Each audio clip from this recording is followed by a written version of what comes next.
Alô, galerinha do canal Educa Brejo. Para quem ainda não me conhece ou não acompanhou alguns dos meus vídeos aqui, eu sou o professor Romenick Stephen, professor de História da Rede Municipal de Brejo da Madre de Deus. Atuo na Escola Municipal São Domingos, para quem eu mando um forte abraço a todos os meus alunos, dizendo que estou com uma saudade tremenda. O conteúdo de hoje ele serve tanto para os nonos anos quanto para as turmas de EJA 4, tá certo? É conteúdo para essas duas turmas, nono ano e EJA 4. Acaba sendo uma continuidade do nosso último vídeo também para essas turmas. Fala sobre o período entre guerras. Esse período entre guerras ele vai do final da Primeira Guerra Mundial, que encerra em 1918, até o início da Segunda Guerra Mundial, que é em 1939. O período entre guerras tem alguns acontecimentos importantes, do qual geralmente destacamos 3 em sala de aula. A Revolução Russa de 1917, o surgimento dos regimes totalitários e a crise econômica mundial de 1929, que surge com a quebra da Bolsa de Valores de Nova York, nos Estados Unidos, e se propaga por todo o mundo, causando um efeito dominó em todo o mundo, na economia mundial, do qual nós iremos começar a falar agora. No último vídeo, nós destacamos que os Estados Unidos saem da Primeira Guerra Mundial como uma grande potência econômica.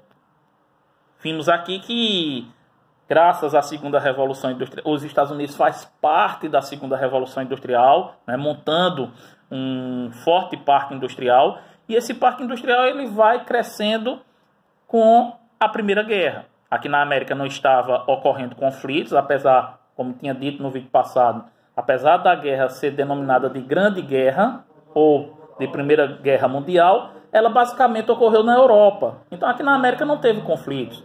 Os Estados Unidos tinham um parque industrial e aproveitou as negociações com os países em guerra, principalmente os países da Tríplice Entente. E contribuiu também para ajudar, entre aspas, negociar para o reerguimento dessas nações que tinham saído de um forte conflito mundial. Então, os Estados Unidos começou a produzir muito do pós-guerra nas negociações para reerguer essas nações, de reconstrução dessas nações.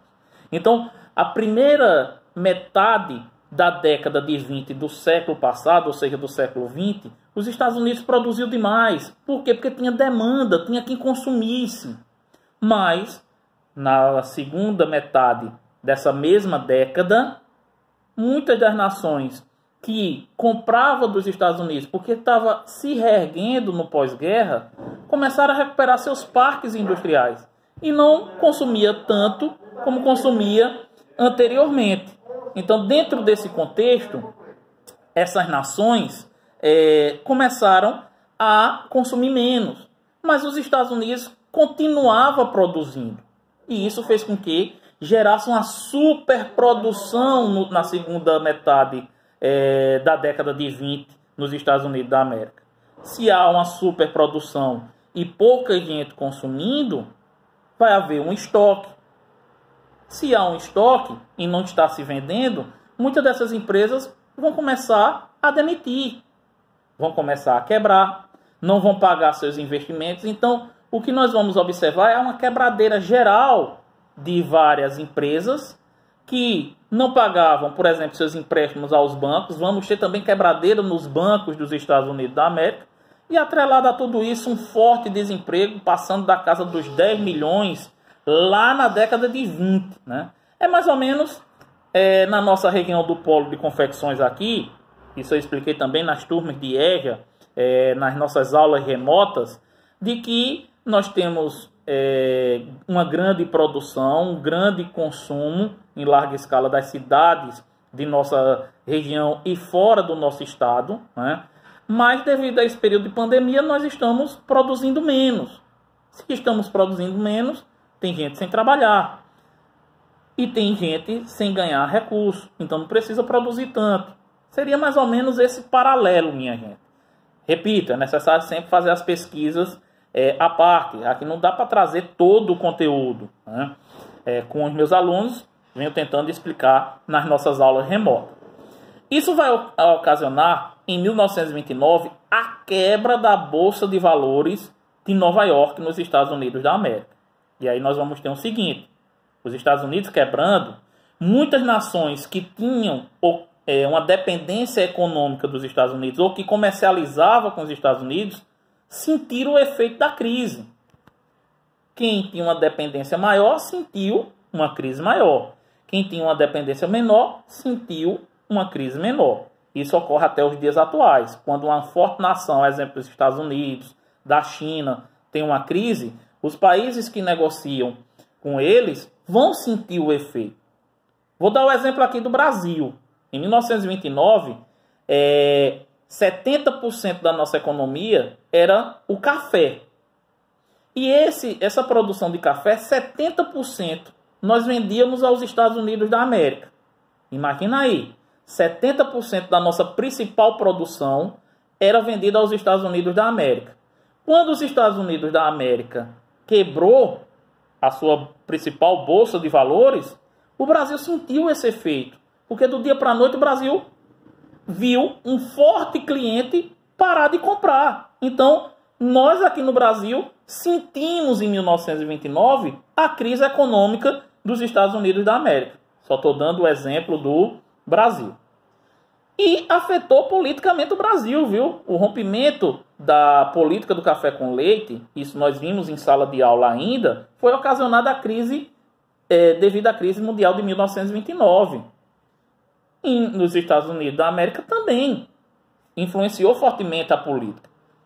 Quem vai vencer as eleições, por exemplo, na década de 30, no início da década de 30, para presidente, é o Franklin Delano Roosevelt, que traz a política do New Deal, baseado nas ideologias keynesianas, onde o Estado ele vai intervir na economia, deixando de lado um pouquinho o capitalismo clássico, né? Onde o Estado não deveria intervir, mas devido à crise econômica, o Roosevelt ele traz a economia, a política do New Deal, onde vai haver uma forte intervenção do Estado.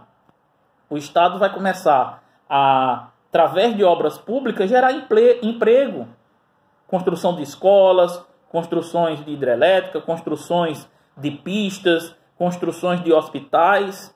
Tudo isso vai gerar emprego. Por exemplo, eu vou construir uma escola, eu vou precisar de 50 funcionários. Para esses funcionários trabalhar, eu vou precisar de material na construção dessa escola, ao qual vou movimentar a construção civil, que vai precisar também de funcionários. Vai acabar os desempregos dos mais de 10 milhões de desempregados? Não, mas vai amenizar, vai gerar um impacto econômico. A economia ela vai girar novamente. Vou dar um exemplo aqui. Nosso Nordeste tem um grande evento que é o São João. Infelizmente, não vamos ter esse ano devido à quarentena. Geralmente, a maioria das prefeituras do Nordeste, elas antecipam o 13º, que a cultura do 13º é ser entregue no final de ano para gerar o Natal, o final de ano, né? Um salário a mais para girar a economia. Como o Nordeste, o principal evento nosso é o São João, muitos prefeitos dão metade do 13º em junho, justamente para girar a economia. Aqui no nosso polo de confecções, quanto não precisamos de parte desse recurso para vender roupas, né?